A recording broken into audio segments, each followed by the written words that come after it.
नमस्ते। हम सब ने 2021 का स्वागत बहुत ही उम्मीद के साथ किया है। एक दूसरे को हैप्पी न्यू ईयर भी विश कर दिया।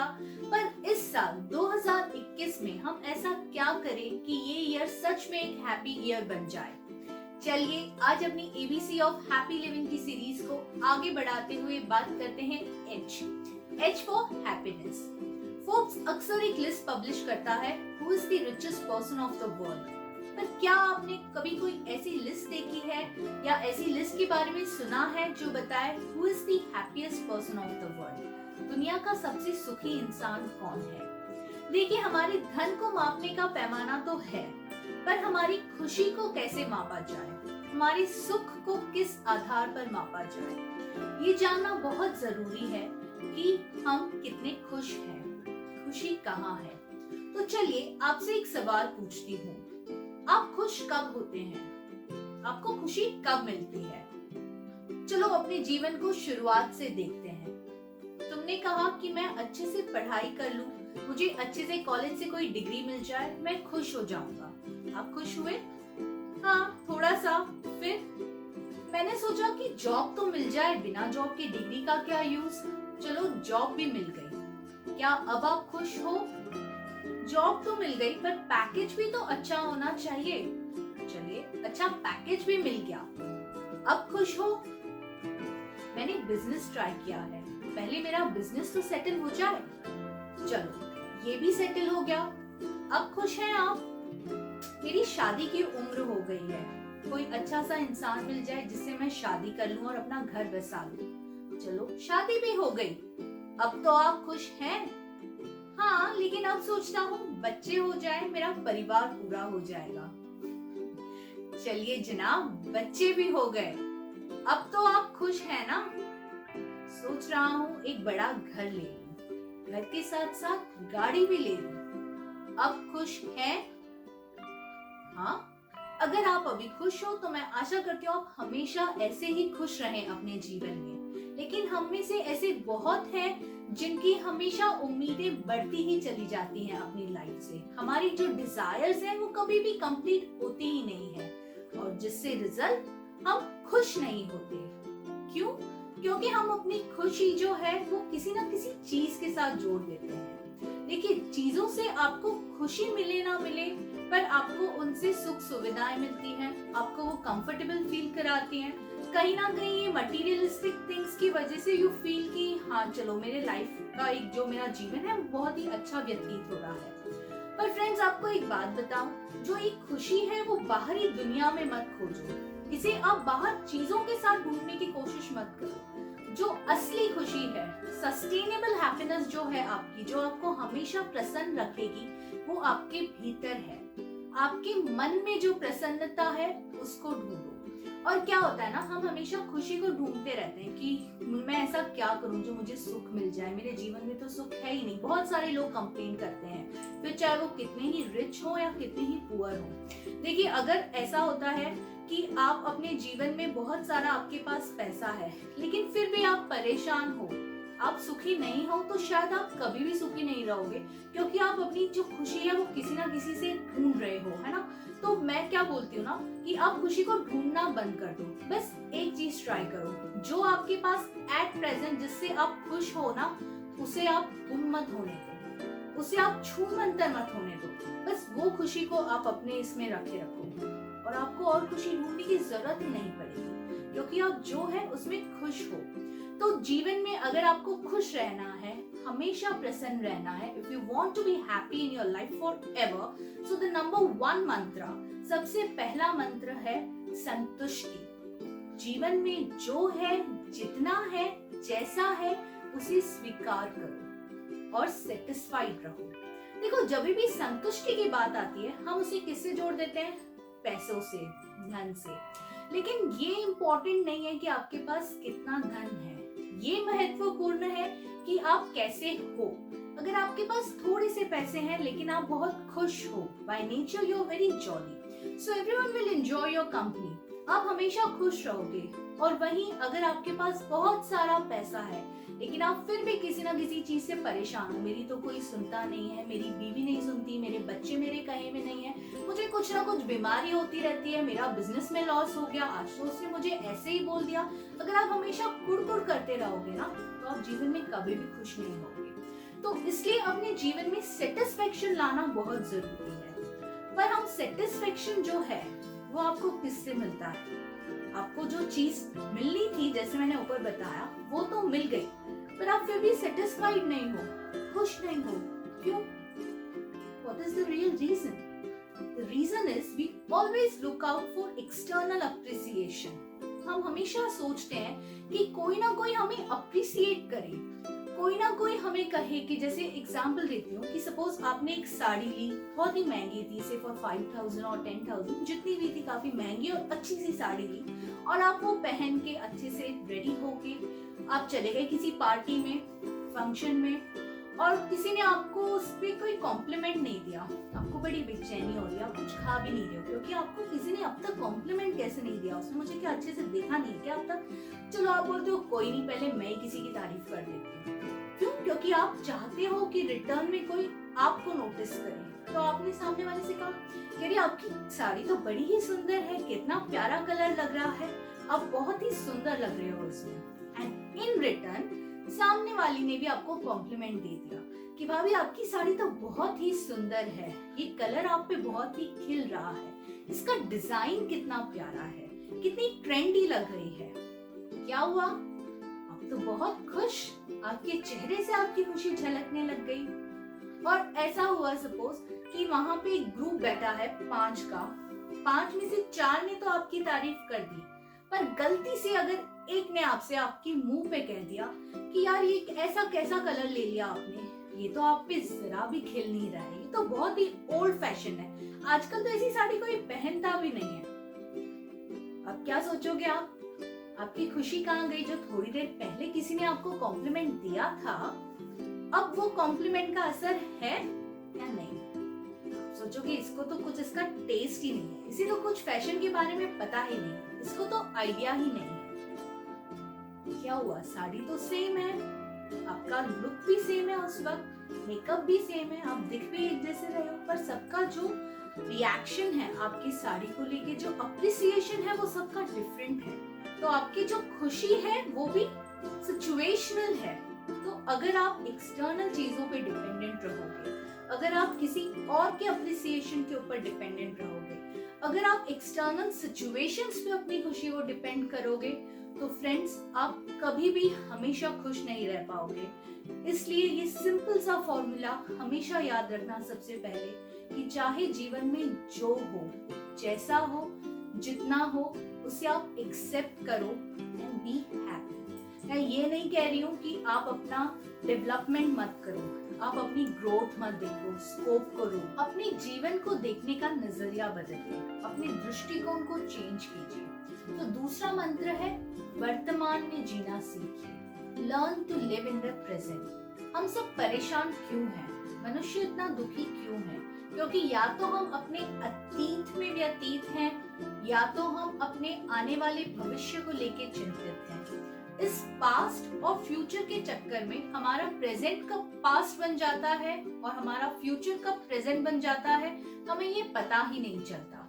तो ये बात का बहुत हमेशा ध्यान रखना है कि past is always gone, past is past. अब उसके बारे में सोच के कुछ होने वाला नहीं है, जो है सो आज है, अभी है, तो इसी में जीना सीखिए। एक बार क्या होता है, एक पर्सन किसी बिजनेसमैन के पास पहुंच जाता है, who is a very well known and a successful person, businessman.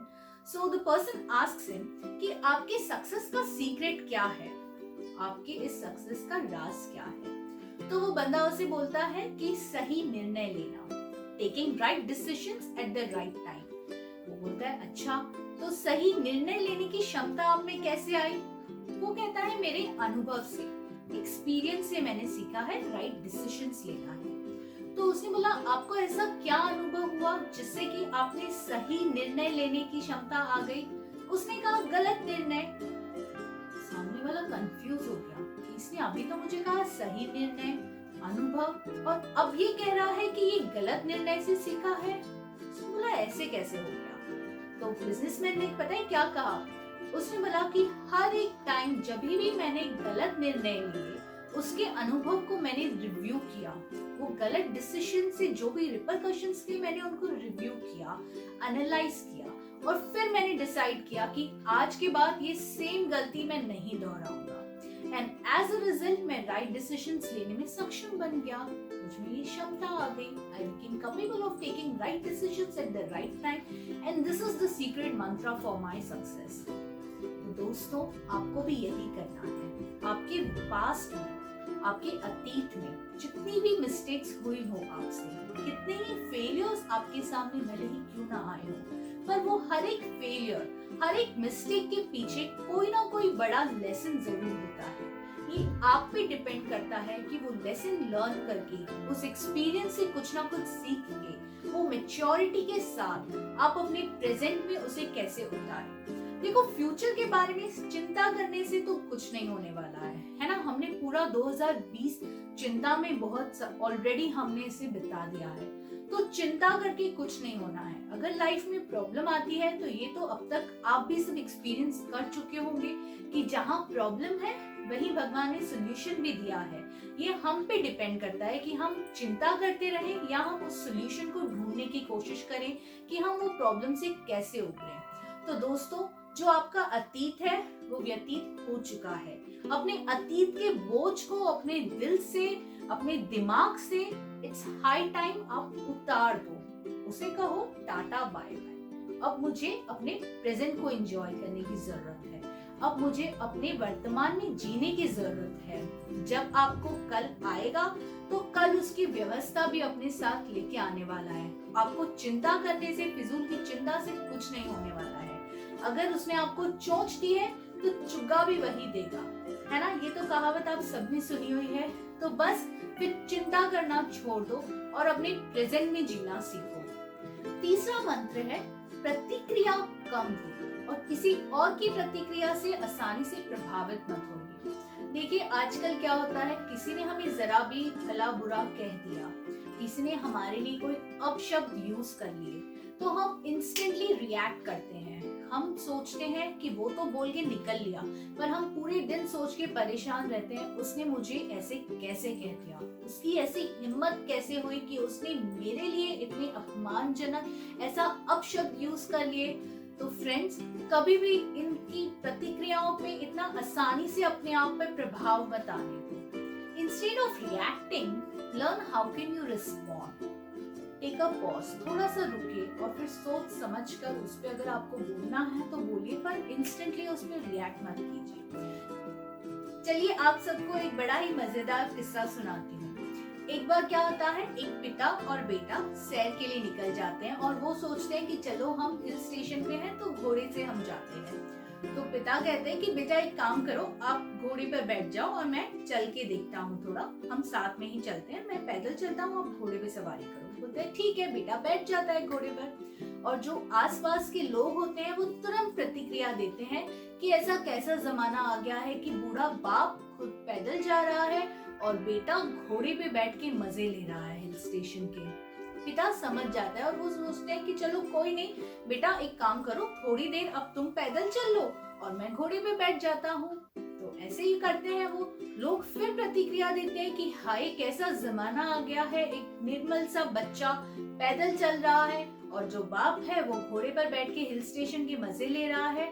पिता फिर समझ जाता है लोगों की प्रतिक्रिया को, उनसे फिर प्रभावित हो जाता है और कहता है चलो कोई नहीं, हम दोनों ही हॉर्स पे बैठ जाते हैं और हिल स्टेशन के व्यू का मजा लेते हैं। एटलीस्ट लोग रिएक्ट नहीं करेंगे, उनको कोई परेशानी नहीं होगी। अब क्या लोग बोलते हैं हाय घोर कलयुग आ गया है, एक निर्मल से जानवर पर इतना कठोर जुल्म हो रहा है, दो हाथी जैसे लोग उस पर बैठ के हिल स्टेशन का मजा ले रहे हैं।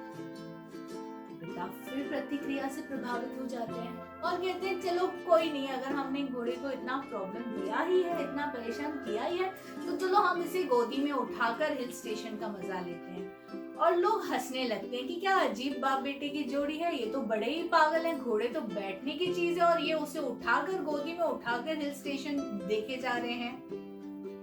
तो दोस्तों, ये तो लोग हैं और लोगों का काम है कहना कब तक और कहां तक किस किस की बातें सुन सुनकर आप प्रभावित होते रहेंगे। ऐसे तो आप अपना जीवन कभी ही जी नहीं पाओगे अपने मुताबिक, आप कभी भी खुश ही नहीं रह पाओगे, क्योंकि आप हर एक मूवमेंट किसी ना किसी के बोलने की वजह से आप उस पर रिएक्ट कर लोगे और अपनी खुशी को खोते जाओगे। तो हमेशा याद रखना कि चाहे लाइफ में कैसी ही सिचुएशन आए, कोई आपको कितना ही क्रिटिसाइज करे, कितना ही आपको भला बुरा कहे, ये आपके हाथ में है कि आप उससे कोई प्रतिक्रिया मत दो। देखो, जो आपका मुंह है वो फुलाने के लिए नहीं है बल्कि खिलाने के लिए मिला हुआ है। हम हर छोटी मोटी अनबन हो जाती है, हम अपना मुंह फुलाकर बैठ जाते हैं, झगड़ा कर लेते हैं। दोस्तों, ऐसे करने की जरूरत नहीं है। आपका जो चेहरा है ना, उसे फूलों की तरह खिला हुआ रहने दीजिए, मुरझाने की कोई जरूरत नहीं है। और ये जो आपकी प्रसन्नता है, जो आपके चेहरे पे जो आपका मुंह खिलेगा फूल की तरह, तो आपके जो जीवन को जीने का नजरिया है, जो आपके आसपास के लोग हैं, वो भी आपकी कंपनी को बहुत एंजॉय करेंगे और आप हमेशा खुश रहोगे अपनी लाइफ में। You will be happy. So number 3 was प्रतिक्रिया कम दीजिए। चौथी और आखिरी बात, सकारात्मक बने रहिए। Always be positive in your life.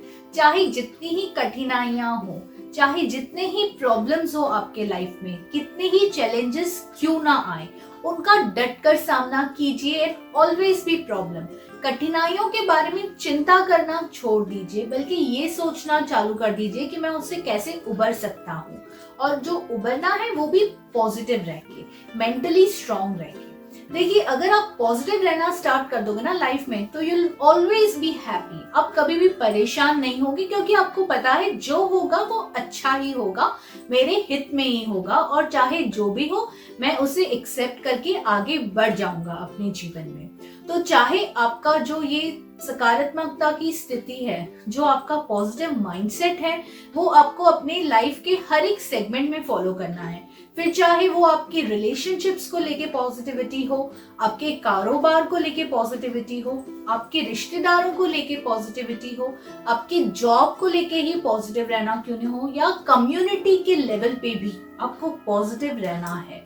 Corona तो आ गया, संक्रमण तो उसका है ही, लेकिन अभी अगर वैक्सीन भी आ रही है, जैसे कि लोग बोल रहे हैं कि 2 वैक्सीन हैं अभी हमारे कंट्री में, तो हमें पॉजिटिव तो रहना होगा कि ये कभी ना कभी तो खत्म होगा ही, है ना। हम सब ऑप्टिमिस्टिक हैं इसको लेके।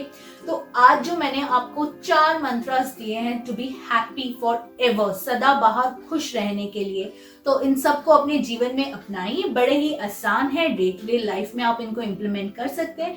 And try to be happy in your life. खुद भी खुश रहो और दूसरों को भी खुश रखो। So do hit like, share and subscribe to my channel. Thank you.